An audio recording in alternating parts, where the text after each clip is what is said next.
Hello Mark, my name is May from Sophomore, and my student number is 45. Today I'm going to read an article called "This App Knows How You Feel from the Look on Your Face" by Rana Kaliouby. Our emotions influence every aspect of our lives, from our health and how we learn to how we do business and make decisions, big ones and small. Our emotions also influence how we connect with each other. We've evolved to live in a world like this, but instead, we are living more and more of our lives like this. This is a text message from my daughter last night. In a world that's devoid of emotion. So I'm on a mission to change that. I want to bring emotions back into our digital experiences. I started on this path 15 years ago. I was a computer scientist in Egypt, and I had just gotten accepted to a PhD program at Cambridge University. So I did something quite unusual for a young, newlywed Muslim Egyptian wife. With the support of my husband, who had to stay in Egypt, I packed my bags and I moved to England. At Cambridge, thousands of miles away from home, I realized I was spending more hours with my laptop than I did with any other human. Yet, despite this intimacy, my laptop had absolutely no idea how I was feeling. It had no idea if I was happy, having a bad day, or stressed, confused, and so that got frustrating. Even worse, as I communicated online with my family back home, I feel that all my emotions disappeared in cyberspace. I was homesick, I was lonely, and on some days, I was actually crying. But all I had to communicate these emotions was this: laughter. Today's technology has lots of IQ but no EQ. Lots of cognitive intelligence, but no emotional intelligence. So that got me thinking, what if our technology could sense our emotions? What if our devices could sense how we felt and reacted accordingly, just the way an emotionally intelligent friend would? Those questions led me and my team to create technologies that can read and respond to our emotions. And our starting point was the human face. So our human face happens to be one of the most powerful channels that we all use to communicate social and emotional states. Everything from enjoyment, surprise, empathy, and curiosity. In emotion science, we call each facial muscle movement an action unit. So for example, action unit 12, it's not a Hollywood blockbuster, it is actually a lip corner pull, which is the main component of a smile. Try it, everybody. Let's get some smiles going on. Another example is action unit 4. It's the brow furrow. It's when you draw your eyebrows together and you create all these textures and wrinkles. We don't like them, but it's a strong indicator of a negative emotion. So we have about 45 of these action units, and they combine to express hundreds of emotions. Teaching a computer to read these facial emotions is hard because these action units, they can be fast. They are subtle and they combine in many different ways. So take, for example, the smile and the smirk. They look somewhat similar, but they mean very different things. Laughter. So the smile is positive, a smirk is often negative.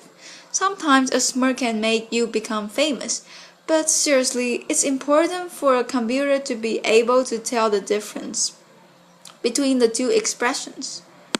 So how do we do that? We give our algorithms tens of thousands of examples of people we know to be smiling from different ethnicities, ages, genders, and we do the same for smirks.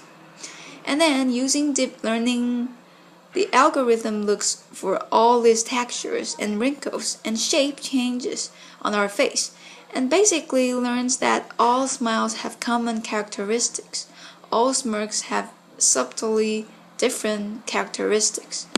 And the next time it sees a new face, it essentially learns that this face has the same characteristics of a smile. And it says, aha, I recognize this. This is a smile expression. So the best way to demonstrate how this technology works is to try a live demo. So I need a volunteer, preferably somebody with a face.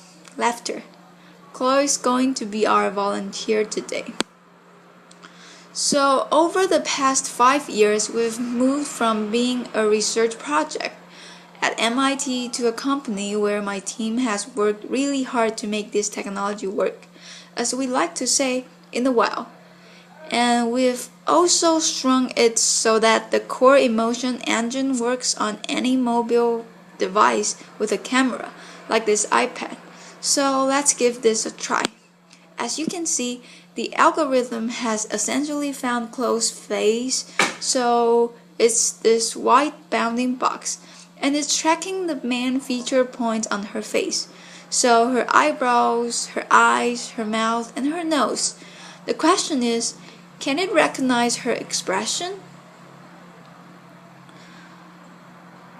So we are going to test the machine.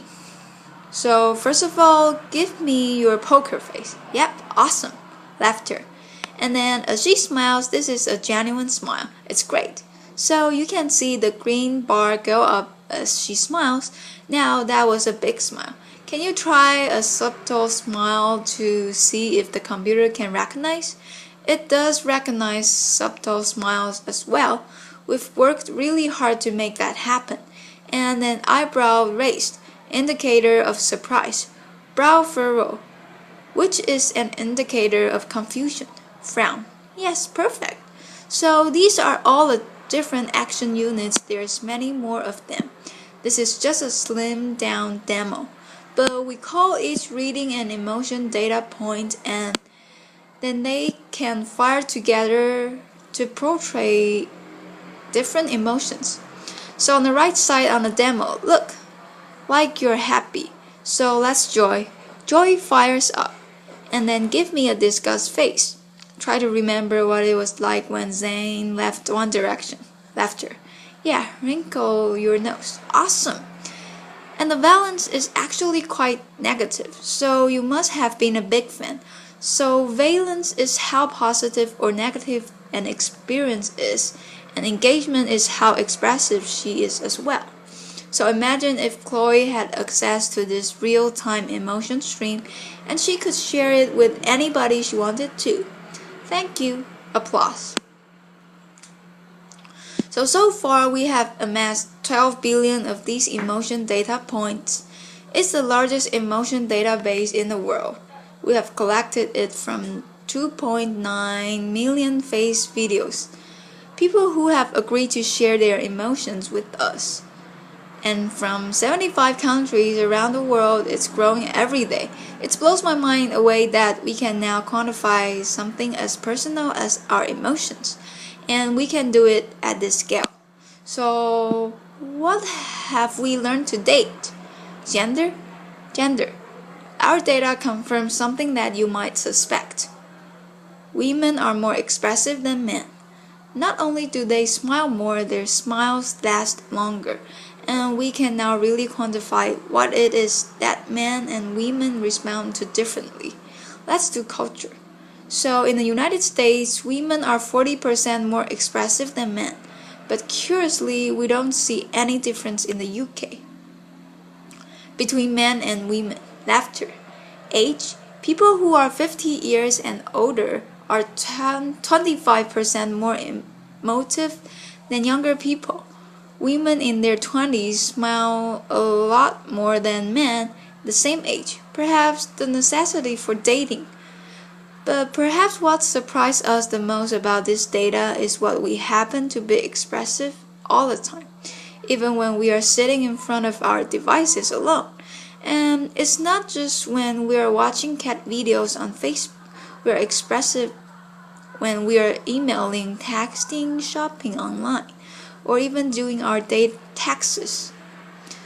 Where is this data used today? In understanding how we engage with media, so understanding virality and voting behavior, and also empowering or emotion enabling technology.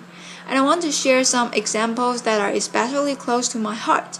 Emotion enabled wearable glasses can help individuals who are visually impaired read the faces of others, and it can help individuals on the autism spectrum interpret emotion, something that they really struggle with. In education, imagine if your learning app sense that you're confused and slowed down, or that you're bored, so it's sped up, just like a great teacher would in the classroom. What if your wristwatch tracked your mood, or your car sensed that you're tired, or perhaps your fridge knows that you're stressed? So it auto locks to prevent you from binge eating. Laughter. I would like that, yeah. What if, when I was in Cambridge, I had access to my real-time emotion stream, and I could share that with my family back home in a very natural way, just like I would have if we were all in the same room together. I think 5 years down the line, all our devices are going to have an emotion chip. And we won't remember what it was like when we couldn't just frown at our device, and our device would say, you didn't like that, did you? Our biggest challenge is that there are so many applications of this technology. My team and I realized that we can't build them all ourselves. So we've made this technology available so that other developers can get building and get creative.